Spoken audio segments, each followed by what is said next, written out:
오늘의 정치권 상황 깔끔하게 정리해드립니다. 여당 야당 크로스 최가박과 함께 최가박당. 여야 최고의 파트너입니다. 주진우 라이브 여야 공식 대변인입니다. 최영두 국민의힘 의원 어서 오세요. 네, 안녕하십니까. 박성준 더불어민주당 의원 어서 오세요. 네, 안녕하세요. 네. 어디에서 오시는 길입니까, 박성준 의원님? 저는 그 종로 해화동에요. 네. 송영길 후보 이제 유세가 있었어요. 네. 같이 저도 유세도 하고. 그 옆에 계속 서 있더라고요. 얼굴도 많이 타셨어요. 얼굴 많이 탔습니다. 네. 목소리도 조금 쉬었어요. 우리 성윤 후보 떡 많이 보는 것 같습니다. 박성준 의원 때문에 조금 올라가는 것 같아요. 그렇습니까? 최영두 의원은 어디서 오십니까? 저는 국회에서 왔습니다. 아, 그렇습니까? 오늘 미디어 특위 한다 그래가지고 네. 아유, 미디어 특위도 하고 뭐도 하고. 얼굴도 점점 깔끔해지시는 것 같습니다. 아, 조금 씻고 왔습니다. 미디어 개혁안들 어떻게 돼가고 있어요? 그게 이제 원래 이 실타래가 얽힌 것은 지난해 7월에 갑자기 언론중재법, 제가 이름 붙이는 언론재갈법 하다가 이 실타래가 엉켜가지고 그래서 제가 오늘 이야기했습니다. 결국 국회법대로 차근차근 안건조정위원회하고 했으면은 다 90일 내에 해결됐을 문제를 그걸 서두르다가 결국 사단이 나고 그걸 다시 하려고 하다 보니 시간만 더 걸리고 지금 멈춰 있죠. 그리고 사실은 또 대통령 선거하고 이렇게 큰 선거가 있어가지고 여야 모두 뭐 회의를 할 수가 없었죠. 그런데 양쪽에서 쟁점이 무엇인지를 전문가를 통해서 몇 차례 계속 회의를 해서 오늘 저 보고서는 채택을 했습니다. 그래서 이런 부분을 이렇게 저렇게 다루자. 이런 의견이 이렇게 저렇게 좁혀졌다 해서 이제 뭐 그것만 해도 큰 저 성과라고 하겠습니다. 잠시 전에 박지원 민주당 비대위원장 상임 선대위원장이죠. 예. 대국민 호소문 발표했더라고요. 어떻게 보셨어요? 지금 시점에 이제 지방선거 한 8일 남았나요? 네. 8일 남은 어떤 시점에서 민주당이 상당히 어려운 점이 많아요. 지금 이제 대선이 끝난 시점에서 얼마 되지 않아서 또 대통령 취임된 지 얼마 안 돼서 선거를 치르는 시점에 아무래도 뭐 대통령에 대한 기대는 높지 않겠습니까? 네. 그리고 이제 지난 대선에서 우리가 패배를 했기 때문에 패배의 아픔도 분명히 있는 것 같고요. 근데 민중 속으로 대중 속으로 국민 속으로 가다 보니까 아직까지 민주당이 이제 부족하다는 부분이 있단 말이죠. 그런 네. 면에서 이제 박지원 위원장이 말씀한 것 같고 그렇지만 우리가 민주당이 더 잘할 수 있다. 네. 오히려 윤석열 정부 보니까 잘하기 쉽지 않다라고 하는 여론도 강하단 말이죠. 그랬을 경우에 민주당에게 한 번 더 기회를 달라고 하는 호소라고 좀 볼 수 있을 것 같습니다. 최영두 의원님. 예, 이게 뭐 박지원 비대위원장이 상임 선거대책 위원장이 호소는 절절하지만 이게 크게 본말이 전도된 것이죠. 만일 오늘 이준석 당대표가 우리 당대표 이야기했듯이 지금 대선 패배 이후에 이제 민주당에 대한 정당 지지도도 그렇고 자꾸 악화되는 것은 사실 박지원 위원장이 정말 당랑 그철로 막고 서 있는 겁니다. 이렇게 참 이 기울어가고 있는 점점 더 기울어가고 있는 것을 민주당을 떠받치고 있는데 저렇게 가냘픈 힘으로 이렇게 하고 있음에도 불구하고 점점 거스를 수 없는 대세로 자꾸 기울어지는 것은 우선에 이준석 당대표도 이야기했지만 이재명 지사의 명분 없는 개항 출마. 지금 이게 개항에서도 벌써 지지율이 박빙 상태여서 긴장하고 있다는 거 아닙니까? 이게 그걸 잡는 것부터가 제일 중요한데 이 선거 직후에 이 선거에 책임을 지는 사람이라면 또 대장동 비리라든가 경기도지사로서 성남시장으로서 책임질 일이 있다고 한다면은 오히려 경기도민에게 물었다면은 차라리 조금 떳떳할 수가 있었는데 개항으로 갔던 것이 이제 완전히 단추를 다 잘못 깬 것이죠. 지금 이제 우리가 이 시점에서 이제 살펴봐야 될 것 중에 하나가 이제 최영두 의원이 아마 얘기하신 것 중에 근저에는 아마 여론조사를 기반으로 좀 얘기하는 것 같은데 여론조사가 이제 과거의 선거를 보면요. 대통령 선거라든가 총선 같은 경우는 여론조사가 잘 맞아요. 왜 그러냐면 지지 그룹도 명확하고 응답률도 좀 많이 있단 말이죠. 그리고 표본 추출도 많이 되는 건데 이 지방선거라든가 보궐선거 같은 경우는 역대 선거를 보면 예상과 달리 나오는 경우도 많이 있습니다. 그랬죠. 그랬을 경우에 그리고 또 하나가 이번 여론조사 같은 경우는 대부분 보면은 응답률이 아주 저조한데 그 응답하는 층들을 보면 국민의힘 지지층은 훨씬 더 높고 네. 민주당의 지지층들은 응답하지 않아요. 왜 그러면 회피하거든요 지금. 그래서요. 네. 회피하고 있어서 민주당 지지자들이 나 투표장 안 갈란다 그런 사람들 많다고 합니다. 그런데 그것이 이제 선거가 임박할수록 이렇게 생각하는 거죠. 아, 우리가 다시 한번 뭉쳐야 되겠구나. 다시 한번 생각해 보자. 네. 그리고 실제 우리의 힘을 어디에 뭉쳐야 되는 것인지를 생각하는 거기 때문에 네. 그 시점이 저는 뭐 지금 점점 좋아질 거라고 저는 보고 있습니다. 마지막 민주당 결집에 지금 기대를 합니다. 그런데 총결집해야죠. 이준석 국민의힘 대표도 맞불 기자회견을 열었습니다. 윤석열 정부가 일할 수 있도록 좀 무리한 발목 잡기 그만 좀 해라 이렇게 얘기하던데. 잘해야 되는 거죠. 네. 잘 하지 못할 거라고 하는 부분이 워낙 강한 거예요. 지금 일단은 우리가 제일 중요한 것이 인선 아니겠습니까? 인선의 문제가 지금 우리나라가 민주공화국인데 검찰에 의한 나라로 가고 있는 거 아니에요. 지금 그 내각도 그렇고 청와대 비서진도 그렇고 전반적으로 지금 윤석열 한동훈 라인에 의한 검찰 라인업이 되고 이러한 것을 봤을 때 국민들이 볼 때 국민들이 가장 싫어하는 것 중에 하나가 뭐냐면 독주예요. 독주. 이 독주로 가고 있다라고 하는 부분이 견제받지 않는 권력으로 가고자 하는 모습이 보인다라고 하는 부분이 국민들 마음속에 있는 거거든요. 그런 면에서 오히려 좀 이준석 대표가 얘기하는 것은 이준석 대표가 예전에 윤석열 대통령 후보 당시에 얼마나 쓴소리 많이 했습니까? 지금 보면은 이준석 당대표가 그런 모습은 보이지 않고 뭐냐면 그냥 좋은 얘기만 하는 그런 이준석 당대표의 모습이 있다 보니까 오히려 이준석 대표의 색깔을 좀 찾았으면 좋겠어요, 저는요. 네. 그 이준석 대표가 건강한 국민의힘의 목소리를 내줘야만 윤석열 정부가 제대로 갈 수가 있는 건데 그러한 모습이 이준석 대표가 없기 때문에 오히려 더 걱정되는 모습인 거죠. 최영도 의원님. 예, 지금 국민 여론으로 지난번에 이제 원래 민주당 내부에서는 강경파들은 그 한덕수 총리 후보자를 인준할 생각이 없었던 것 같아요. 그런데 이제 현장에서 느끼는 분위기 또 많은 국민들이 우리 국민들이 아주 그 오랫동안 쌓인 집단지성이라는 게 있습니다. 그건 뭐냐면은 일단 정권을 넘겼으면은 일을 하게 해주고 비판하고 견제해야지라는 이런 게 있습니다. 그래서 많은 국민들 이야기 발목을 잡지 말고 손목을 이끌어줘라. 어쨌든 제1당 아니냐. 그러면은 국회에서 얼마든지 가르치고 훈계하고 비판하고 또 법안이나 예산을 이렇게 심사할 수가 있거든요. 그렇게 해서 국정에 책임 있는 국정을 오히려 국회에서 이끌어달라는 그런 주문들이 있는 것 같고 다음에 이제 지금 뭐 지적하신 대통령이나 또 한동훈 법무장관이나 이제 책임이 점점 무거워졌습니다. 네. 그래서 어제 유명한 말인데 제가 늘 인용하는 말입니다만 The buck stop here 이라는 말이 있지 않습니까? 모든 책임은 대통령 책상에 머문다라고 했는데 그걸 아마 이번에 바이든 대통령이 윤석열 대통령한테 선물로 이렇게 준 모양이에요. 그래서 윤석열 대통령도 그런 책임감을 가지고서 어쨌든 인사를 했던 것이고 인사 중에도 조금 이제 정호영 후보자 오늘 뭐 물러났습니다만 어제 물러났습니다만 조금씩 예상치 못했던 것도 있고 했지만 네. 어쨌거나 이 굉장한 위기거든요. 지금 기업들이 이제 이윤을 못 낸다고 합니다. 우리가 조선 수주를 우리 이제 경남 쪽은 조선이 많아서 그런데 수주를 했더니 원가가 올라가지고 지금 수출할수록 적자고 하고 이 위기가 예사 위기가 아닙니다. 이 외환 그 경제 그리고 뭐 경제 물가 공급망 또 우리 북한은 여전히 미사일 위협 강화하고 있죠. 또 미중 간에 이런 새로운 질서가 또 생기고 있죠. 이런 위기를 대처하려면 정말 국민적 지혜를 모아야 되는데 네. 그런데 네. 경제 민생 거기에 북한 위기인데 어려운데 왜 검사 출신들만 이렇게 많이 썼을까요? 검사 출신들이 몇 명 있었습니까? 많이 있었죠. 아니 최영두 의원님 언론인 출신이면서 왜 그러세요? 비서 아닙니까 비서고 한동훈 그 법무장관이 웃음에는 뭐냐면 인정하는 웃음이에요. 민정수석 법무장관 옛날부터 검사가 했지 않습니까? 근데 이제 검사를 직접 이렇게 제가 그래서 저도 걱정이 돼서 얼마 전에 우리 그때 우리 박 의원님 안 계셨구나. 얘기를 때 며칠 전에 밤에 한번 따졌어요. 네. 지금 잘하셨어요. 겁내는 사람이 많다. 네. 걱정하는 사람이 많다. 그런데 지금 내가 보니까 내가 들은 이야기가 있는데 내 대통령한테 그 이야기는 그 자리는 안 했습니다.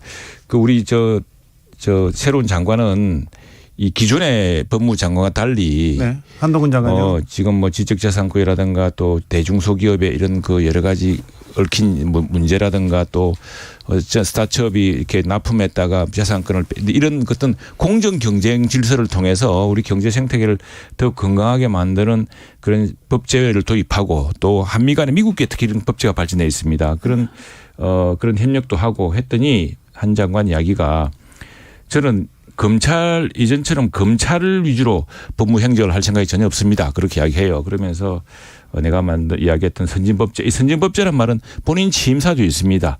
선진법제 또 국적법, 이민법, 또는 국제사상에 대한 대응 이런 것들 하겠다고 하는데 안 믿어보시죠. 근데 저는 예. 한동훈 장관에게 꼭 그런 말씀 좀 드리고 싶은데 좀 말을 아꼈으면 좋겠어요, 저는요. 이미 한동훈 장관이 모든 정치 이슈에 대한 전면에 나선 정치 장관의 모습으로 좀 탈바꿈하고 있거든요.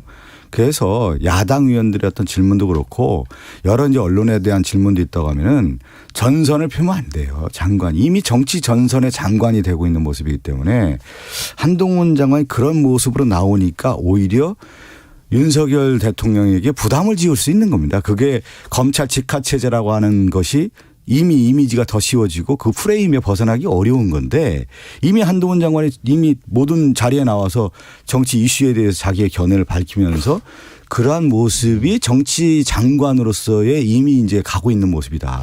근데 박 의원 말씀을 새겨드려야 되겠죠. 네, 새겨드려야 그렇죠. 말인데 네. 그런데 지금 이제 우리 민주당 의원님들 말을 아껴야 됩니다. 일부 의원님들은 이 딱 고정된 안경을 쓰고 그 안경으로만 보니까 자꾸 한동훈 장관이 그렇게 보이는 겁니다. 보이는데 사실은 그 한동훈 장관이 하려고 했던 게 아니라 질의를 계속 그렇게 해서 당신 정치검사지. 정치검사 아니다. 아무튼 그렇지가 않고요. 이렇게. 아니 왜 그러냐면 취임하기 전부터 한동훈 장관의 그 후보자 시절의 발언을 보십시오. 이미 정치 장관이 됐단 말이에요. 그리고 어깨에 힘이 들어가기 시작했어요. 그것이 근데 한번 가보시면 어깨에 힘이 별로 없더라고요. 아니 그래서 직접 안 해요. 자, 어깨에 힘이 많이 들어요. 자, 한동훈 법무장관 직접 보시니까 어떻던가요? 그 상당히 내가 당선 취임식 날 그때는 이제 후보자로서 한번 국회에서 본 적이 있고 엊그저께는 또 얘기를 해서 보고 얘기를 끝나고 또 지난 봤는데 생각보다 사람이 겸손하고 나는 뭐 한동훈 장관이 대단히 뭐 검찰 출신이고 뭐라 그래서 저도 왜 선입견이 없겠습니까? 그런데 보니까 공손하고 어깨에 힘이 없어요. 굉장히까지 얇고 사람이 공손하고 공손하고. 근데 박 의원 말씀 잘 새겨드려야 네, 새겨드려야 될 것 같아요. 그리고 말을 아껴야 됩니다. 말을 많이 검사는 공소장으로 말을 한다 이런 얘기가 있었잖아요. 그런데 공소장을 못 쓰는 체제니까. 이제. 네. 그리고 그러니까 SNS를 너무 많이 쓰고 정치적 발언을 너무 많이 했었어요. SNS를 해요 요즘? 아니 예전에 많이 했죠. 지금은 장관이 되고 나서는 지금은 어떻게 되는지 모르겠습니다만 죽고 사는 상황이 아니었습니까? 자, 막 모두 죽이려 하니까. 자, 우리도 우리 최영두 의원님 우리 의정하면 상임위 질문들 해보지 않습니까? 예. 그러면 장관이 중화 역할하고 완충지대가 돼야 돼요. 예. 그래야만 장관이 실질적으로 업무 수행도 잘 되고 여야의 관계에서의 오히려 지금 버퍼존이 돼야 되는 거예요. 네. 그러면 지금 한동훈 장관은 이미 칼을 들이대는 모습이란 말이에요.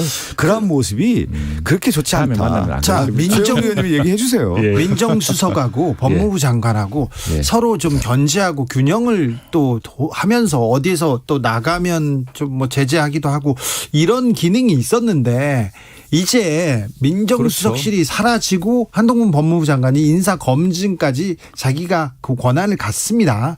이 부분은 어떻게 보십니까? 이제 민정수석실이 역대로 계속 문제가 되어 왔지 않습니까? 그러니까 없앴어요. 그래서 이제 그 대통령이 없애고 보니까 대통령실은 인사검증. 그래서 이번에 사실 장관 청문회에서 예상치 않은 문제들이 막 불거졌지 않습니까? 예. 이번에도 과거 이제 우리 노무현 대통령 때 내려오던 매뉴얼에 따라서 한 200가지 정도의 문항을 줍니다. 당신 이런 문제 있냐, 병역, 국적, 재산, 뭐 이렇게 자녀 다 물어보고 했는데도 이 청문회를 딱 해보니까 뭐 예상치 않은 문제들이 튀어나와서 이렇게 하지 않습니까? 그래서 참 인사검증은 굉장히 중요하고 이게 잘못되면 정부의 신뢰도가 떨어지고 국정 전체가 신뢰를 잃게 되니까 그걸 이제 누군가는 해야 됩니다. 해야 되는데 원래 민정수석실이 잘 아시다시피 그게 법무부하고 감사원을 청와대에서 이제 맡는 그래서 권력기관을 맡고 있죠. 예, 그랬거든요. 경찰은 이제 정무수석실에서 치안비서관이 따로 있고. 그런데 이제 그러다 보니까 민정수석이 없어지니까 그 직제에 따라서 그 업무가 분장됐던 거에 따라서 이제 법무부에 그 과거 민정수석사 하던 인사검증팀을 만든 것일 뿐입니다. 그것이 뭐 법무부 장관이 나는 거꾸로 이야기하고 싶은 것이 이제 이 인사검증 잘못하면 법무부 장관이 책임져야 됩니다. 이제 과거에는 민정수석 책임전에도 나오지도 않아요. 국회에 나오지도 않고 비서실장이 대충 사가고 넘어가고 뭐 이런 식이었는데 이제는 법무부 장관은 국회에 빠짐없이 출석해야 되거든요. 그러니까 저는 이런 것 같아요. 이제 우리나라 제도라고 하는 게 있잖아요. 민주주의는 제도화 과정이라 얘기하는 건데 그 제도화는 어떤 의미를 가냐면 권력의 집중을 막는 맞는 거예요. 그래서 견제와 균형의 원리를 만드는 것이 우리나라 민주주의 과정에서 제도주의라고 하는 것은 그런 차원인 거예요. 그러니까 민정수석도 둔 이유가 있는 거예요. 대통령 직할체제의 민정수석만이 아니라 법무부도 감시하고 서로 견제하라는 의미도 있는 거거든요. 그러니까 제도에 대한 부분이 하나의 병리 현상이 있다고 해서 그걸 잘 활용하지 않고 폐지했을 경우 또 다른 문제가 생기는 겁니다. 그것이 저는 가장 걱정되는 거고 또 하나가 민정수석이라는 것은 또 친인척 비리도 관장하는 거 아니겠어요? 그러면 지금 만약에 그 윤석열 대통령과 김건희 여사라든가 그 주변에 관련된 사람들에 대한 관련 또 특별감찰관이라는 특별감찰 아니 그러니까 뭐냐면 거기는 공직기강에서 하겠죠. 공직기강에서 한다고 하지만 실제 민정수석에 권위 있는 자리를 줘서 실제 컨트롤할 수 있게끔 만든 거예요. 그럼 공직기강 비서관이라고 하는 이시원 공직기강 비서관은 뭡니까 지금 서울시 공무원 간첩 조작 사건의 담당 검사 아니었습니까? 이 사람이 그러면 조작을 했던 당사자인데 그 공직기강을 이제 청와대에서 다 할 수 있는 게 아니고 그러니까 제가 민정수석만 찔러졌기 때문에 그런데 이제 그게 근데 그 각 공직기관 관련된 그 이제 총리실에서 주로 하죠. 총리실, 감사원 이렇게 하게 되는데 그리고 이제 우리 공수처도 있고 또 경찰, 검찰이 공직수사, 비리수사 하지 않습니까? 그런 것도 올라오면 이제 그거에 대한 대통령이 쭉 그 상황을 알아야 되니까 그런 차원에서 된 것이죠. 그런 제가 이제 얘기를 드리는 게 예. 청와대 비서진 안에서도 쓴소리를 하면서 건강한 긴장 관계가 있어야 되는 거예요. 그런 가운데서 이루어져야 되는 건데 그것이 지금 없는 거 아니냐. 그러니까 뭐냐면 검찰의 지휘의 명령체계 그러니까 과거에 군부 통치가 이루어졌을 경우에 하나 버튼 내리면 쫙 내려가듯이 민주주의는 그렇지가 않지 않습니까? 서로 견제와야 되는데 검찰 직하체제에 자기들에 있는 사람들 아닙니까? 주변에 예전에 검사 같이 생활했던 사람들 아니에요. 그게 가장 걱정된다는 거예요. 이건 좀 우려가 됩니다. 이시원 네. 주진우 전 검사가 대통령실에 있다고는 하지만 한동훈 법무장관한테 말 꺼낼 수 없는 처지거든요. 검찰에 있을 때 과거에는 그랬거든요. 근데 지금은 뭘 잘못하고 있습니다. 뭘 해야 됩니다. 이렇게 그렇죠. 얘기를 할까요? 아니, 지시를 할 수 있을까요? 과거에도 민정수석실에서 그런 관계는 아니고요. 그런 관계는 아니고 민정수석실은 그리고 그 어느 수석이 어느 장관을 상대로 지금 그런 걸 없애겠다는 겁니다. 이 정부는. 네. 그러니까 청와대 정부라는 말이 나왔거든요. 국무회의를 통해서 하고 장관과 그 책임 총리와 책임 장관을 통해서 해야 되는 것이고 또 이제 그 문제가 생기면 그 문제는 그 각 부처에서 책임지고 하는 것인데 지금 좀 지켜보시면은 그런 걱정을 그러니까 제가 많이 마지막 우리 최영두 의원님께 그리고 이 부분은 좀 그 건의사항의 건의사항 뭐냐면 우리가 검찰 조직을 얘기할 때 상명하복에다 검사 동일체라는 얘기를 많이 하지 않습니까? 네. 그러면 끼리끼리 문화가 있는 거예요. 우리가 정치 권력이라고 하는 것은 권력이라고 하는 게 권세권자인데 이 권세권자의 어원을 보면 저울권이거든요. 권력은 저울 균형을 이루어야 되는 거예요. 그 균형을 이루려면 그 조직 내에서의 건강한 긴장 관계를 만들어줘야 되는 건데 지금 검찰 출신들이 청와대 비서진으로 다 들어가 있고 검찰 라인이 다 돼 있고 그랬을 경우에 상명하복과 검사 동일체 원칙이 있을 경우에 누가 충원을 하고 쓴소리를 할 수 있겠습니까? 예. 그것이 저는 가장 걱정된다는 자, 겁니다. 우려는 알겠고요. 예. 박성준 의원님 예, 예. 민주당에서 의원들한테 이런 얘기를 해서 인사청문회 과정에서 그리고 그럼요. 그 다음 과정에서 국회 나오면 그 법무부 장관한테 지금 맞습니다. 예, 이런 우려를 좀 정확하게 좀 그렇게 해야 전달하라고 제가 해주세요. 법사위를 나와가지고요. 제가 이 얘기 원래 그러니까 이제 지금 제가 이제 어제는 하루 종일 그 예결위에서 추경심사 소위원하면 이제 차관들 다 부르거든요. 차관 네. 부르면 이제 경찰청장도 옵니다. 차관급이니까. 나중에 이제 검찰청장도 오게 됩니다. 네네. 그러게 되면 사실 예결 심사 소위하면서 다 따져 물을 수 있습니다. 그리고 또 법사위에서 장관 부르면 오고 예결위하면 장관 오기 때문에 지금 지난번처럼 이제 조금 이모 이런 거 잘못 해석해서 그런 해프닝 부리지 마시고 제대로 한번 법무부 장관한테 그리고 아까 견제와 이런 권력 결국에는 권력 내부의 견제라기보다는 건 삼권 분립에 의해서 우리 입법부가 특히 지금 170석 가까운 민주당이 압도적으로 이게 그 입법권에서 역할을 쥐고 있는 만큼 국회에서 얼마든지 그걸 호통치고 또 비판하고 잘못을 바로잡고 할 기회가 있을 테니까요. 예. 그래서 손목을 계속 이끌어 주십시오. 네. 자, 최영두 의원님. 예. 예결위 얘기 나와서 그런데 2차 추경안 심사 잘 돼가고 있습니까?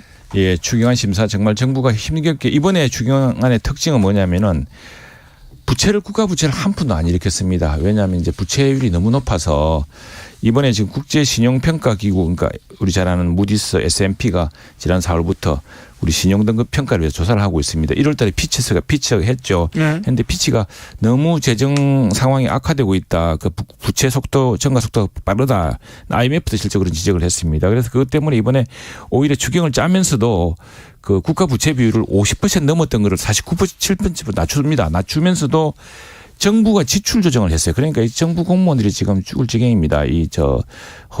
막 허리띠를 졸라매가지고 그렇게 하고 또 세수가 지금 추계 세수 증가에 해당되는 부분 기금 같은 걸 출연해서 하는데 그 한정된 재원을 가지고 실제로 코로나19로 직격탄을 맞은 업종들 또 피해자들을 가급적 두텁게 지원하려고 하는데 이게 재원은 한정이 돼 있고 이렇습니다. 이런데 이제 민주당 입장에서는 또 약간 또 생각이 달라서 이제 빚을 못 내니까 빚을 갚지 말고 그 빚을 갚아야 될 돈을 더 쓰자라고 이야기하는데 아니, 저는 우리 재정도 살펴야 되기 때문에 뭐 대통령 선거 과정에서 추경 편성에 대한 얘기 뭐 다 했고 당연히 지금 소상공인이라든가 자영업자 어려운 분들에게 추경 편성을 통해서 지원해 주는 건 당연한 거 아니겠습니까? 그렇게 해야 되는 거고 그렇게 또 가야 되는 거고요. 근데 속도 빨리 해야 됩니다. 속도전도 좀 필요하다고 보고 그것도 민주당에서도 저는 아마 그 추진을 해줄 거라고 보고 있고요. 27일 날쯤 해야 되는데 근데 저는 여기서 좀 그 문제는 뭐냐면 기획재정부에 대한 부분을 좀 질타를 할 필요가 있어요.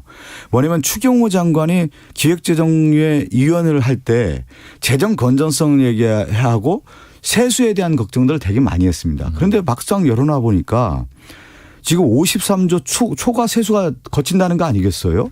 그러면 그 전에 지금 기획재정부는 국민을 속였던 것이냐.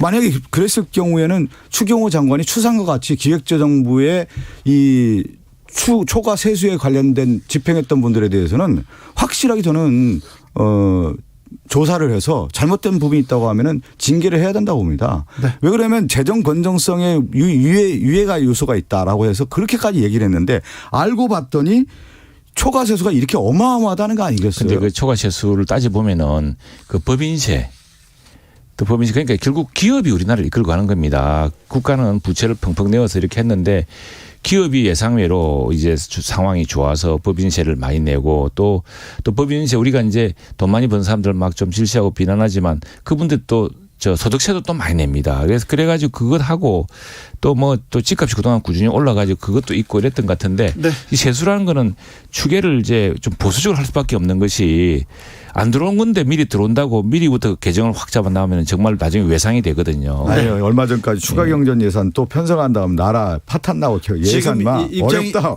다 얘기해놓고 지금 보니까 입장이 완전히 바뀌었습니다. 아니, 바뀐 게 아니라 지금 그것을 정확한 기준도 없이 이렇게 얘기했다라는 제 말을 한번 살펴보면 하나도 바뀐 게 조사를 없습니다. 해야 다시 법사위로 가겠습니다. 법무부에서 인사를 계속 냈는데 송경호 서울중앙지검장은 과거에 PD 수첩을 무리하게 수사를 했다가 무죄가 났죠.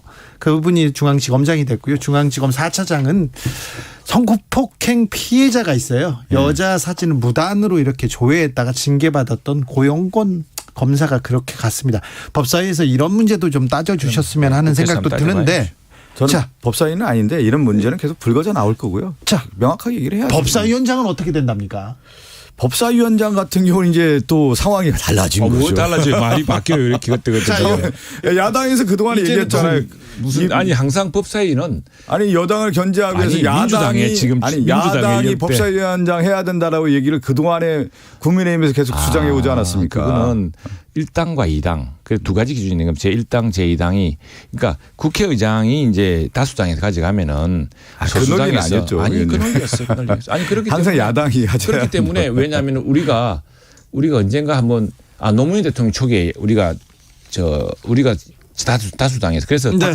그때 누구죠? 박관용 의장이 그 야당인데 국회의장을 하시고 그래서 그 당시에 그때 이제 법사위는 그러면 여당이 소수당이었으니까 소수당이 하시라 이래 가지고 다수당 소수당 그러니까 두 개를 다 한꺼번에 갖지 말고 전체 그 의장을 다수당에 선출한다면은 그다음에 저거는 소수당에서 나눠서 그러니까 뭐냐면 이거 원래의 견제와 이것이야말로 견제와 균형이죠. 87년 이후 이제 88년 총선 이후에 여소야대 전국이 되지 않았습니까? 그 당시 이제 뭐냐면 원래 의회주의라고 하는 것은 다수당이 의회의 다수당 아닙니까? 그러면서 법과 책임을 다 지라고 해서 그러면 정치라고 하는 것은 정책을 통해서 하고 입법을 책임져야 되기 때문에 그럼 법사위원장은 의회의 다수당이 가져가는 논리가 된 거예요.